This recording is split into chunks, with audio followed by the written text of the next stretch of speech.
Já faz um tempo que Hazbin Hotel saiu e esse vídeo definitivamente era para ter saído mais cedo, mas antes tarde do que nunca. Então, bora lá. Antes de eu começar a falar sobre Hazbin Hotel em si, eu quero dar o meu contexto. Eu sou um grande fã de Hell of a Boss, série da mesma criadora que se passa no mesmo universo.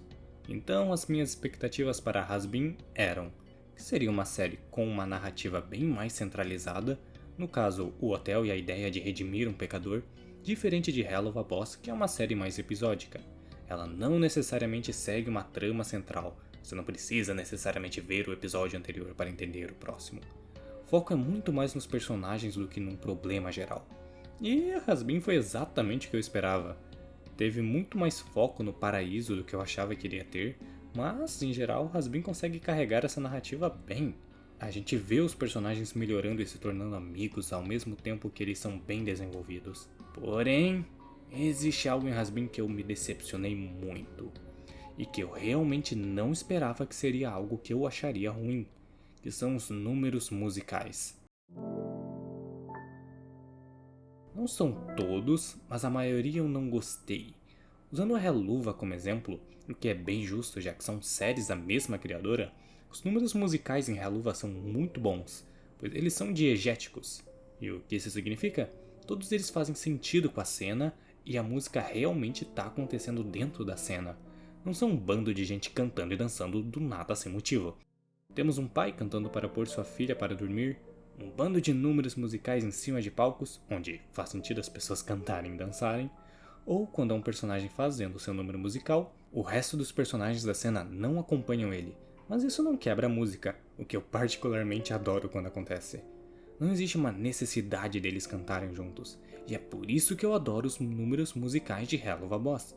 Eles têm o contexto para acontecer, eles têm sua importância dentro do episódio e não são só diálogos cantados. Agora, Hazbin Hotel tem coisas que me incomodam. O fato de precisamente ter duas músicas em cada episódio eu não gostei. Não parece que algumas cenas se moldam para dar o contexto para um musical acontecer. Ela só vai lá e acontece. É um jumpscare musical. E para quem não curte muito musical, não vai gostar disso. Tipo, tá rolando uma reunião com alguns dos personagens mais poderosos e influentes do inferno e do nada, uma das Overlords começa a discutir com a Velvet. E não é uma discussão normal, é uma discussão cantada. E, mesmo se a música fosse boa, o personagem simplesmente pular na tela e começar a cantar é meio tosco.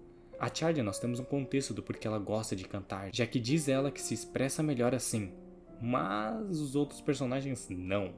Então, por que eles estão acompanhando ela na música? A música não é sobre eles. E, falando em música, de onde vem a música? A Charlie tem dois diabinhos que ficam seguindo ela pra lá e pra cá, mas eles quase nunca aparecem. Não seria difícil pôr eles para tocar instrumentos enquanto a Charlie canta. Literalmente isso acontece no piloto. O fato deles terem zero importância durante toda a temporada torna a morte de um deles algo totalmente sem emoção para o telespectador. Em contrapartida, tem músicas que eu adorei, como a do Lucifer e a do Alastor juntos, onde o Alastor se enfia no meio para causar ciúmes no Lucifer e depois chega a... Qual é o nome dela mesmo? Minzy, onde a Minzy chega no meio da música interrompendo os dois, o que dá a entender que ela é uma personagem intrometida, e que de fato ela é. Em geral, eu achei os musicais de Hazbin medíocres. Não precisa ser duas músicas por episódio, isso me fez sentir que algumas músicas foram muito forçadas. Acharia melhor se fosse só uma música melhor elaborada por episódio. Mas não para por aí, porque tem mais coisas que me incomodaram. Eu juro que não sou hater da Vivos e Pop. Mas agora vamos falar da história barra narrativa da série. E uma das primeiras coisas que eu queria pontuar é sobre o tal mistério de como matar um anjo que foi estabelecido lá no primeiro episódio, e como ele não faz sentido. Vamos lá. Quem assistiu sabe como funciona. Assim como pecadores só podem ser mortos por armas angelicais, anjos também. Agora me respondam, como que a Veg não sabia disso?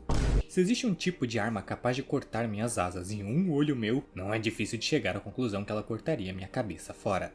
Mas isso nunca sequer foi cogitado pela Veg. E a Charlie? A gente sabe que a Charlie tem uma visão meio infantil do que seria se tornar uma pessoa melhor. É gostar de cachorrinhos, arco-íris, abraçar os outros e não ser violento e confiar nos amigos. Então como?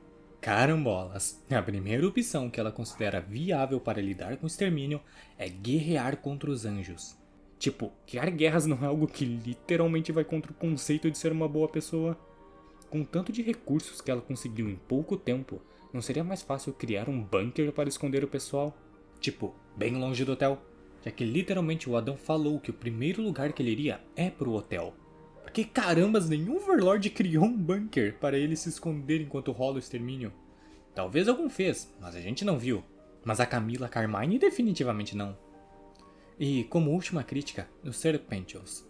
Assim, eu já esperava que a redenção fosse possível na série, e que provavelmente seria o Serpentials o primeiro a ser redimido. Porém, eu não esperava que seria nessa temporada, porque ela é muito curta. Apenas 8 episódios para desenvolver uma cacetada de personagens e um arco de redenção de personagem faz com que as coisas sejam muito apressadas. Ali no episódio 6, eu já sentia que os Serpentials e o Angel Dust estavam caminhando para uma possível redenção. Mas a gente ainda não havia visto uma mudança de perspectiva dos personagens para dizer com firmeza que ele foi redimido e virou alguém melhor. No caso, eu acho que a redenção dos Serpentials foi meio rushada, assim como a série toda, porque são 6 meses que se passam em apenas 8 episódios. Toda essa questão do céu e do extermínio poderia ser algo abordado melhor na segunda temporada. Essa temporada toda tem cara de segunda temporada e não de primeira. Enfim, a série vai ter segunda temporada e eu com certeza vou assistir, porque eu tenho esperança de que a série consiga melhorar muito ainda. Mas até lá, eu vou querer falar sobre outras coisas aqui. Se quiserem ver eu falando sobre mais abobrinhas, me sigam no Twitter.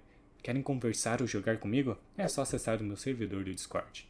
Enfim, é isso e até o próximo vídeo. Bye!